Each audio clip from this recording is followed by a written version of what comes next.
नमस्कार दोस्तों। आज हम लोग बात करेंगे हमारे एंशियंट ग्रेन्स के बारे में, भूले बिसरे अनाजों के बारे में। जैसा कि आपने पहले वीडियो में देखा होगा, जो मैंने अभी रिसेंटली पब्लिश किया था कि अ, कैसे हम लोग अपने पुराने अनाजों को, पुरातन अनाजों को भूल चुके हैं। तो आज मैं थोड़ा सा आपको हिस्ट्री में, इतिहास में ले जाने की कोशिश करूंगा। बताने आज हम लोग फोकस करेंगे कि समझने की कोशिश करेंगे कि कैसे ये हमारे अनाज बदले, कौन से वो अनाज थे जो पहले पुरातन समय में चला करते थे। क्या वो अनाज आज भी हमें मिल सकते हैं, मौजूद हैं हमारे बीच में या नहीं? अगर हैं तो वो कौन से अनाज हैं, और ये अनाज बदलने का असर क्या हुआ, कैसे हुआ हमारे जीवन पर, हमारे इन्वायरमेंट पर, उसके बारे में थोड़ी सी चर्चा करेंगे। और साथ ही ये समझने की कोशिश करेंगे कि कौन से ऐसे अनाज हैं जो कि साइंटिफिकली प्रूवन हैं, जिनको हम अपने जीवन में उतार सकते हैं, जिससे कि हम एक अच्छी सेहत ले सकते हैं, सेहत पा सकते हैं, और इसके साथ ही हमारे इन्वायरमेंट और समाज का भी इसमें बहुत ज़्यादा जो है फायदा होता है। तो अगर हम लोग समझें कि अनाज कितने तरह के होते हैं, तो यहाँ पर जो आप देख पा रहे हैं, यहाँ पे वो अनाज मैंने लिस्ट किए हैं जो कि हम लोग बहुत कॉमन है, बहुत अक्सर हम लोग सुनते हैं इनके इनके बारे में। जिसमें कि गेहूं है, चावल है, मक्का है, ये तो हम बहुत ज्यादा सुनते हैं। कुट्टू हम बहुत सुनते हैं, खासकर व्रत वगैरह के समय में ये बहुत बहुत प्रचलन में रहता है। राजगिरा, राजगिरा के लड्डू आपने जरूर, अमरत के लड्डू जरूर खाए होंगे आपने। गुड़ के साथ बनते हैं, बहुत बढ़िया। तो राजगिरा हम जानते हैं, हम थोड़ा बहुत यूज करते हैं। मिलेट के बारे में आजकल ये चीज काफी प्रचलन में है। मिलेट अनाज, इनको छोटे अनाज भी बोला जाता है। कुछ जगह पे इनको मोटा अनाज भी बोला जाता है। ये थोड़े हार्ड होते हैं जनरली, जो ग्रेन्स इस कैटेगरी में आते हैं। और किनुआ, किनुआ आपने बहुत सुना होगा, खासकर जितना भी ये कमर्शियल जो प्रोडक्ट्स आजकल आ रहे हैं उनके अंदर किनुआ बहुत ज़्यादा पॉपुलर है। किनुआ एज ए ग्रेन सीरियल वगैरह भी बहुत ज़्यादा पॉपुलर हो गया है। उसका कारण खासकर ये है कि अ, इसका कमर्शलाइजेशन बहुत ज़्यादा हुआ है, और बाहर के जो हैं वो कंपनीज जो हैं इसको बहुत ज़्यादा प्रमोट कर रही हैं। ये इम्पोर्टेड अनाज है वैसे तो ये कुछ खास अनाज है। इसमें लिस्ट बहुत बड़ी है, पर मैंने वो लिस्ट की हैं जो कि हम अक्सर सुनते हैं, और कुछ कुछ पहचान है हमें इन अनाजों की। तो अब ये समझते हैं कि अनाज हमारा बदला कैसे। इसमें भी अगर हम जाएं, हर एक अनाज की एक अपनी कहानी है, जो हमने पिछली लिस्ट में देखे, लेकिन यहाँ पे मैं फोकस करूंगा वीट के ऊपर, गेहूं के ऊपर।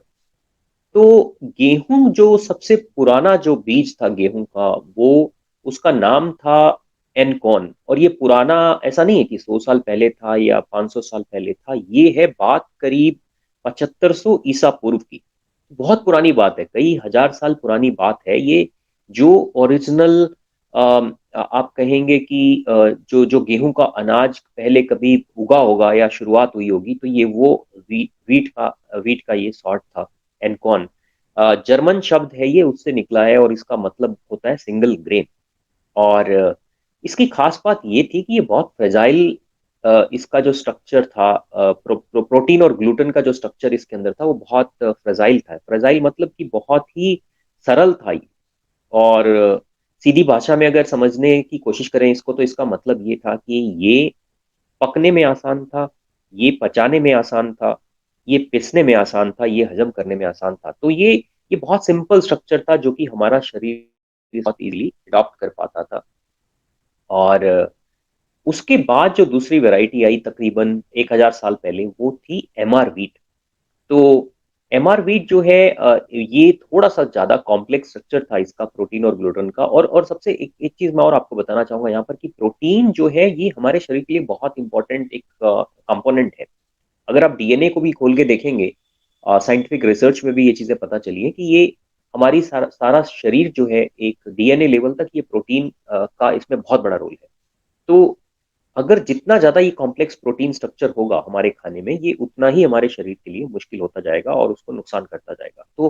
तो एमआरवी जो था ये थोड़ा सा कॉम्प्लेक्स था उससे, लेकिन ये फिर भी बहुत ही आसान था हमारे शरीर के लिए पचाना, उतना कॉम्प्लेक्स नहीं था। तो ये बात है तकरीबन 1000 साल पहले।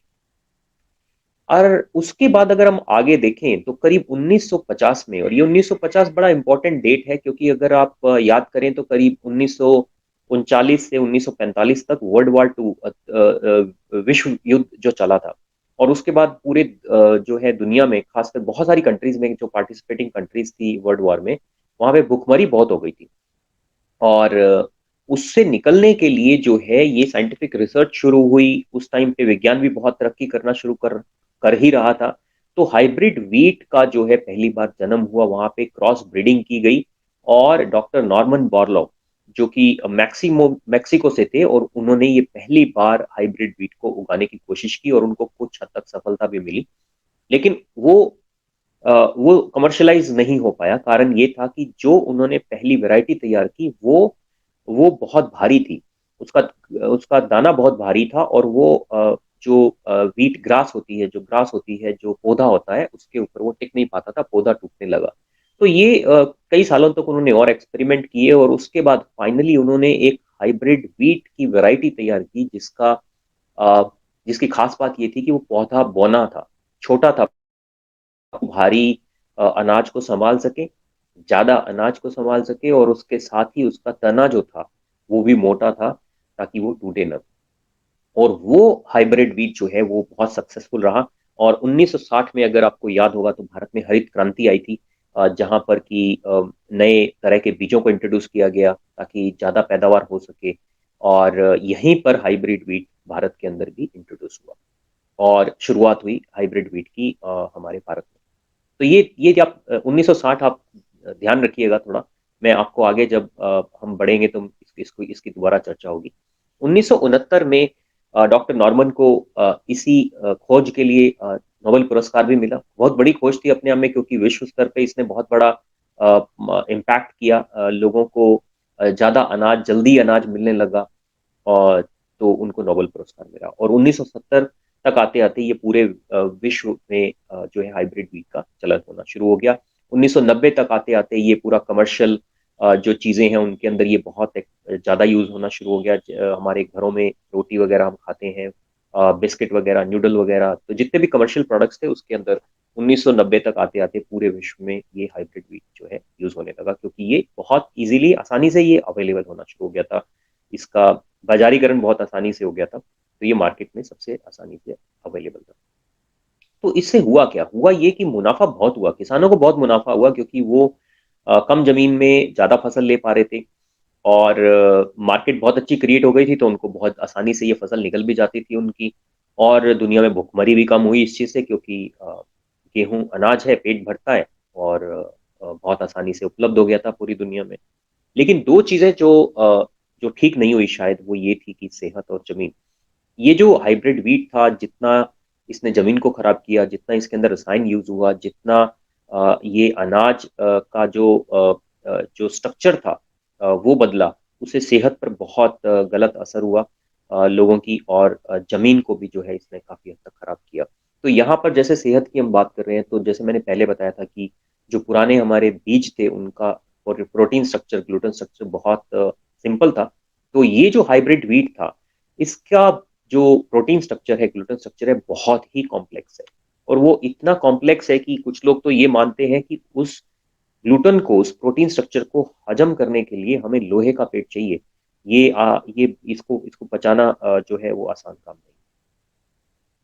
अब अगर हम देखें कि हमारे पास ऑप्शन कौन कौन से हैं, हाँ हाँ, वीट की हम बात कर रहे हैं यहाँ पे, तो ऑप्शन कौन कौन से हैं? तो ऐसा नहीं है कि हमें एनकॉन वीट चाहिए या कोई दूसरा वीट चाहिए। लेकिन अगर हम एमआरस वीट की बात करें, जो कि 1000 साल, बहुत बहुत पुरानी बात है, ये भी ये बीज जो आया था, लेकिन ये आज भी उपलब्ध है।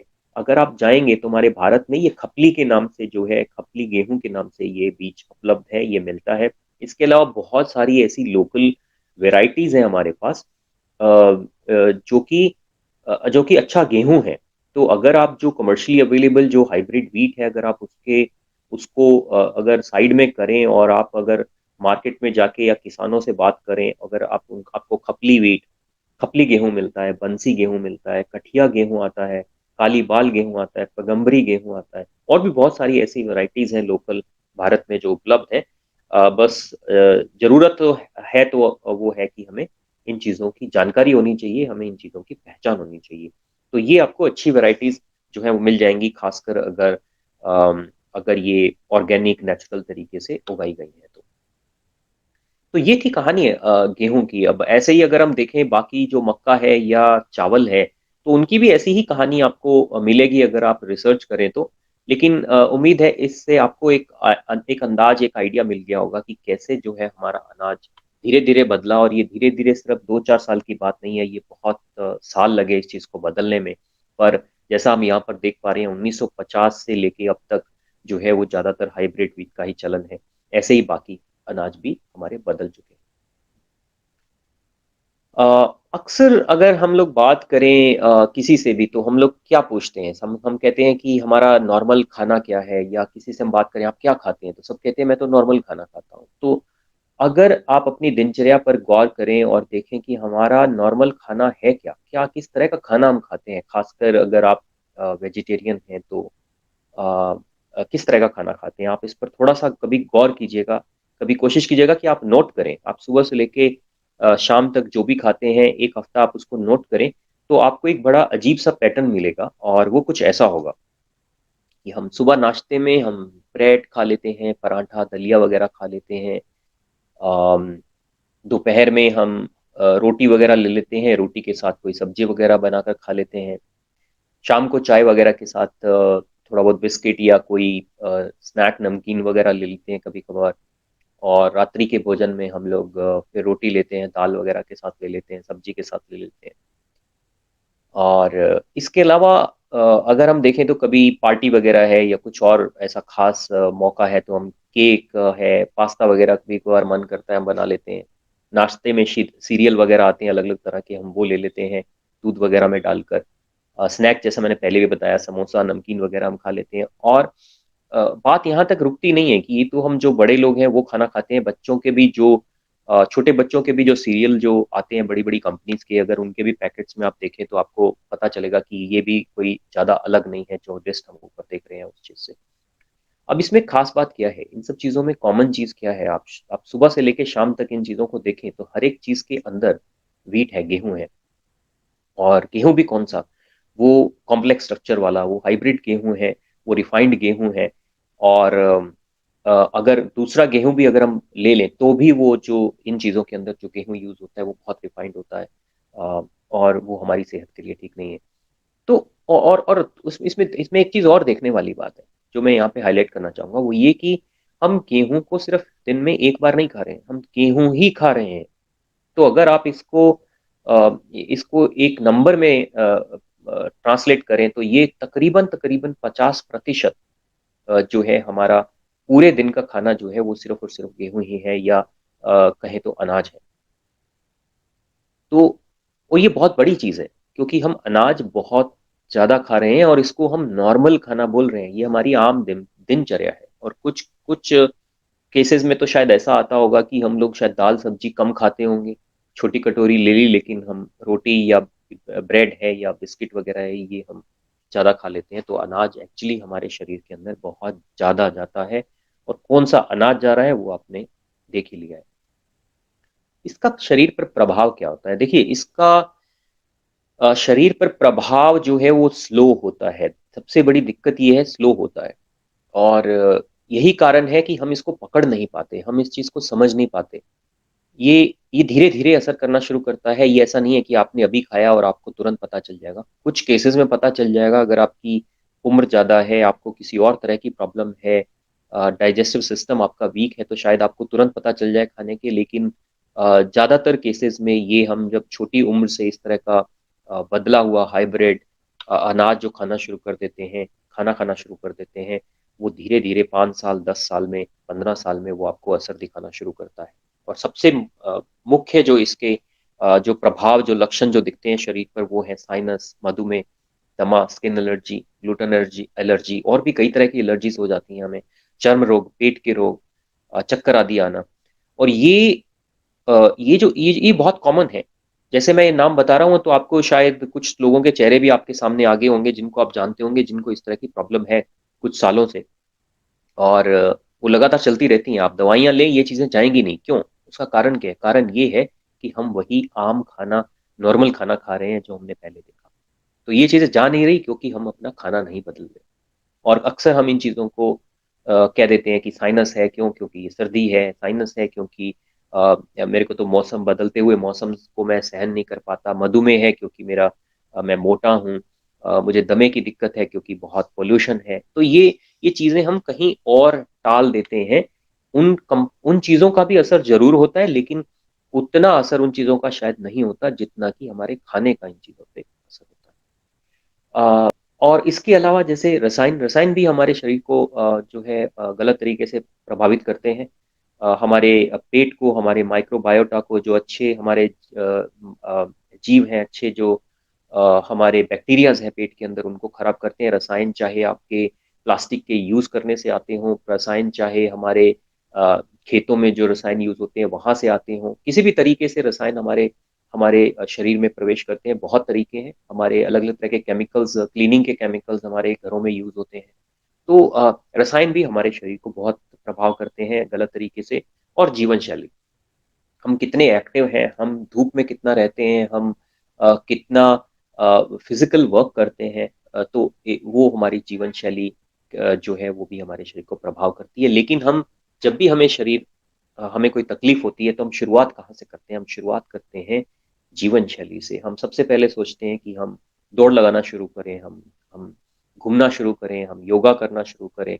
अम, और सबसे कम जो हम ध्यान देते हैं वो जो है बाकी दोनों चीजों पर, कि रसायन हमारे शरीर में कैसे प्रवेश कर रहे हैं और कैसे उन चीजों को बदला जाए, रोका जाए। और खाना हम सबसे जो है पीछे रखते हैं बदलाव में, जबकि वो सबसे आगे होना चाहिए। क्योंकि जब तक आपने खाना नहीं बदला, जब तक हम अपने शरीर में ये गलत चीजें डालना बंद नहीं करेंगे, हम अपनी जीवन शैली बदल लें, लेकिन उससे जो है वो हमें उतना फायदा नहीं पहुंचने वाला। तो हमने समझा कि इन चीजों का असर कैसे होता है, कैसे हमारे शरीर को ये गलत तरीके से प्रभावित करती है। मैंने आपको बताया था कि 1960 का हम 60 के बारे में हम दोबारा बात करेंगे। 1960 में हरित क्रांति आई थी भारत में। और उस टाइम पे क्या था 1960 में, अगर आप देखें तो जैसा कि आप चार्ट में देख पा रहे हैं, ये यहाँ पर 1960 में ये 3 लाइन है यहाँ पे। एक मिलेट वाली है, लाल वाली, और नीले वाली जो है वो हमारी गेहूं की है, और हरे वाली चावल की है। तो तीनों तकरीबन तकरीबन बराबर थे। खासकर अगर हम गेहूं और मिलेट की बात करें तो इनका जो उत्पादन था भारत के अंदर करीब करीब बराबर था। और टोटल अनाज के उत्पादन का 40% मिलेट था। और एक खास बात यहाँ पे मैं आपको बताना चाहूंगा कि मिलेट का जो कंट्रीब्यूशन था भारत की जीडीपी के ऊपर, वो तकरीबन 50% था। 50% बहुत बड़ा नंबर होता है। तो और वो, हाँ, यहाँ पे भी आप देख पा रहे हैं कि उत्पादन वो तकरीबन तकरीबन बराबर था। तो इसका जो भारत की जीडीपी अर्थव्यवस्था के ऊपर जो इसका प्रभाव था वो बहुत बड़ा था। इतना ज्यादा प्रचलन में था मिलेट हमारे भारत के अंदर। और उसके बाद जो हुआ वो आपको सामने दिख ही रहा है कि मिलेट हमारे जस के तस रह गए। और जो गेहूं है और जो राइस है, जो वो चावल जो है वो किस तरह से अ, ऊपर बढ़ गया। तो ये सारा जो है परिवर्तन हमारे भारत के हिसाब से अगर हम देखें तो ये करीब 1960 के आसपास जो है ये बदलना शुरू हुआ। और ये सारा साइंटिफिक डेटा है जैसा आप देख पा रहे हैं। तो आपके सामने जो है, अब इसका हमारे इन्वायरमेंट पर क्या इम्पैक्ट होता है, मैं थोड़े से नंबर यहाँ पर आपके साथ शेयर करना चाहूंगा। हम लोग आत्मनिर्भर भारत की बात करते हैं तो यहाँ पे अनाज का रोल बहुत बड़ा है अगर हम इसको थोड़ा सीरियसली लें तो। और उसके कुछ नंबर मैं आपको उदाहरण जो है वह उदाहरण के तौर पर आपको देना चाहूंगा। वो ये कि 1 किलो चावल जो हम खाते हैं, हमारे हाथ तक, घर तक आते आते, उस चावल को, 1 किलो चावल जो है वो तकरीबन 8,000 लीटर पानी यूज कर चुका होता है। वहां 8,000 लीटर जो है ये पानी उसके उसको उगाने में चला जाता है, उसको साफ करने में चला जाता है, कमर्शियल एक्टिविटीज के अंदर चला जाता है, फैक्ट्रीज के अंदर जहाँ राइस ये तैयार किया जाता है। तो 1 किलो चावल करीब 8,000 लीटर पानी खा चुका होता है हमारे घर तक पहुंचने से पहले पहले। ऐसे ही 1 किलो गेहूं तकरीबन 9,000 लीटर पानी, 1 किलो चीनी जो हम खाते हैं वो 28,000 लीटर पानी यूज कर चुकी होती है। और 1 किलो मीट, अगर आप में से कोई भी अगर मीट खाता है तो वो करीब 1 किलो मीट 50,000 लीटर पानी जो है वो यूज कर चुका होता है। बहुत बड़ा नंबर है। और खासकर ये नंबर आपको अभी शायद उतना बड़ा ना लगे, जब मैं आपको एक और नंबर दिखाऊंगा तो तब हमें समझ में आएगा। यहीं अगर हम 1 किलो मिलेट की बात करें, वो सिर्फ और सिर्फ 300 लीटर पानी जो है वो लगता है 1 किलो मिलेट को तैयार करने में, जिसके अंदर आ गया कि उसकी पैदावार या उसको उगाने से लेके उसको साफ करने से लेके हमारे घर तक आने में सिर्फ 300 लीटर। अब आप इसको देख सकते हैं कि अगर चावल से भी इसको कंपेयर करें तो कितना बड़ा डिफरेंस है, कितना बड़ा अंतर है यहाँ पर। और अगर हम ये देखें कि अगर हम अपने अनाज बदलें, हालांकि अनाज को बदलने के पीछे कारण मैंने आपको सेहत और उसका इम्पैक्ट तो ऑलरेडी बता ही दिया है, पर अगर हम इसको इन्वायरमेंट के हिसाब से भी देखें तो, और उसके हिसाब से भी अगर हम सोचें कि हमें अनाज अपने बदलने चाहिए, तो अगर सिर्फ हम चावल और गेहूं को बदलें और साथ में अगर हम चीनी जो हम यूज करते हैं उसकी जगह अगर हम जो देसी जो हमारे तरीके हैं चीनी के मीठी चीजों के, अगर हम वो उनको इस्तेमाल में लाएं, मीट को छोड़ें, तो एक सदस्य, परिवार का सदस्य 1 महीने के अंदर तकरीबन 2 लाख लीटर पानी को बचा सकता है। तो ये बहुत बड़ा नंबर है, 2 लाख लीटर पानी। आप सोचिए, सिर्फ एक मेंबर की हम लोग बात कर रहे हैं, और अगर औसतन अगर परिवार में देखें 3-4 लोग होते हैं और उसके बाद आप अपने आसपास के लोगों को देख लीजिए, तो ये नंबर जो है ये बढ़ता ही जाएगा। तो ये बहुत बड़ा इम्पैक्ट है इस चीज का। तो मिलेट को, हमारे पुरातन अनाजों को, पुरातन बीजों को जो है इस्तेमाल में लाना बहुत ज़्यादा जरूरी है, उसको रीइंट्रोड्यूस करना बहुत ज़्यादा जरूरी है हमारे किसानों को, हमारे बिजनेसेस में, हमारे घरों में। और पुरातन अनाज, जब भी कभी हम लोग मिलेट की बात करते हैं या कुछ ऐसे बीजों की बात करते हैं, अक्सर हमें ये लगता है कि ये तो किसी एक क्षेत्र से संबंधित हैं, ये दक्षिण भारत से संबंधित है या ये राजस्थान से संबंधित है, क्योंकि हम मिलेट बाजरा वगैरह हम जानते हैं कि राजस्थान में बहुत ज्यादा होता है, गुजरात में बहुत ज्यादा होता है। जो कि आप अभी नक्शे में देखेंगे, ये भारत का मिलेट नक्शा है। इसके अंदर आप देखेंगे फिंगर मिलेट, फोक्सटेल मिलेट, कोडो, प्रोसो, लिटिल, बार्नयार्ड मिलेट। ये कोई ऐसा शायद प्रांत नहीं होगा जहां पर ये आपको नहीं मिलेंगे। अरुणाचल प्रदेश से लेके त्रिपुरा, सिक्किम, वेस्ट बंगाल, बिहार, झारखंड, उड़ीसा, छत्तीसगढ़, मध्य प्रदेश, गुजरात, राजस्थान, सारे के सारे अगर आप यहाँ पर स्टेट्स को देखें, हर एक स्टेट में कोई ना कोई मिलेट जो है वो होती है। और मिलेट जैसे यहाँ पे आप यहाँ देख रहे हैं, ये तो सिर्फ 6-7 जो है अलग अलग तरह की मिलेट की बात हो रही है। अगर हम बाकी सारी और भी मिलेट की बहुत वेराइटीज होती हैं, अगर उन सबको ले आए, उसके साथ अगर हम जो मैंने आपको पुरातन बीज बीज बताए जो, उनको भी अगर हम साथ में ले आए, तो ये शायद नक्शा जो है पूरी तरह से भर जाएगा। तो ये मिलेट जो है या पुरातन अनाज जो है हमारे, ये किसी एक प्रांत के नहीं है, ये सब जगह होते हैं। और उसका कारण क्या है, क्यों हो जाते हैं ये सब जगह? क्योंकि इनको कम पानी चाहिए, कम खाद चाहिए। कम खाद क्या, बिना खाद के ही हो जाएंगे अगर आप इसको सही तरीके से नेचुरल पद्धति से अगर हम इनको उगाएंगे तो। कीटनाशक की इनको जरूरत नहीं पड़ती, मिट्टी बहुत कम लगती है, और उसके साथ ही आपको फसल भी बहुत जल्दी मिल जाती है। तो इसी यही एक कारण था क्योंकि कि ये सारे प्रांतों में उगाए जाते थे, क्योंकि ये बहुत आसानी से उग जाते हैं, बहुत फायदा भी हमें करते हैं, जैसा हमने देखा। तो ये प्रचलन में थे और आज भी उगाए जाते हैं, ऐसा नहीं है कि नहीं उगाए जाते।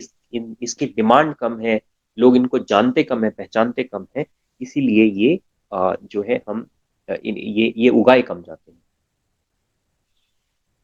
हमने इनके सेहत पर असर की बात की, तो यहाँ पे मैं आपको ये टेबल एक दिखाना चाहूंगा। कंपैरिजन है। ऊपर जो आप देख पा रहे हैं ये सारी मिलेट्स हैं अलग अलग तरह की, और नीचे जो देख पा रहे हैं ये है गेहूं और चावल। तो आप देखेंगे कि हर एक के अंदर अलग अलग तरह के प्रोटीन्स या जो न्यूट्रिशनल कंपोनेंट्स हैं उसका यहाँ पे कंपैरिजन दिया हुआ है, और जो हाईलाइटेड है यहाँ पे जो रेड मार्क में आप देख पा रहे हैं, तो आप देखेंगे कि मिलेट ऐसा नहीं है कि किसी भी मायने में कम हो। हर एक जगह आपको कुछ ना कुछ ज्यादा ही मिलेगा गेहूं और चावल से। और यहाँ बात सिर्फ ये नहीं है कि वो कंपोनेंट, वो न्यूट्रिएंट्स ज्यादा हैं, बात ये है कि वो बैलेंस्ड न्यूट्रिशन है। यहाँ पे कुछ चीजें जैसे है ही नहीं, चावल के अंदर ये चीजें है ही नहीं, जबकि आप फॉक्सटेल मिलेट के अंदर देखेंगे तो आपको बैलेंस्ड प्रोफाइल मिलेगी। हर एक न्यूट्रिएंट जो है आपको अच्छी खासी मात्रा में उसके अंदर मिल जाएगा। और उसके भी ऊपर जो सबसे जरूरी बात समझने की है कि कार्बोहाइड्रेट और फाइबर का रेशियो कितना है। जैसे आप देखेंगे तो यहाँ पे 72 और यहाँ पे 3.6 है, यहाँ पे 65-66 ग्राम है, और यहाँ पे करीब 9 ग्राम है। ये भी बहुत ज़्यादा जो है वो इम्पैक्ट करता है, बहुत ज़्यादा इसकी इम्पोर्टेंस है कि फाइबर कितना है कार्बोहाइड्रेट के कंपैरिजन में।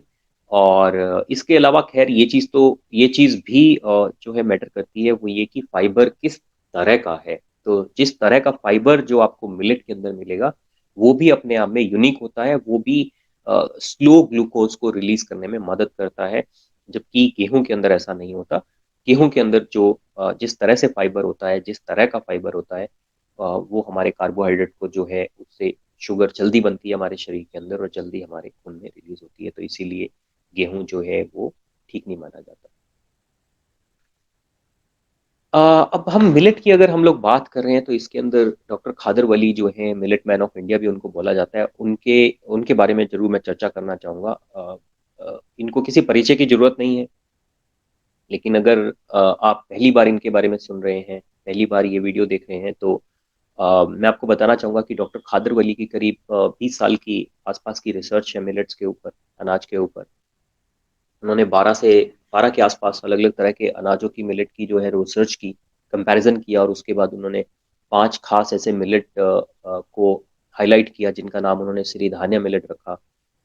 वो मिलेट न कि सिर्फ बैलेंस न्यूट्रिशनल प्रोफाइल रखते हैं, बैलेंस न्यूट्रिशन है उनके अंदर, बल्कि उनके अंदर हमारी बीमारियों को भी ठीक करने की जो है वो ताकत है उनके अंदर।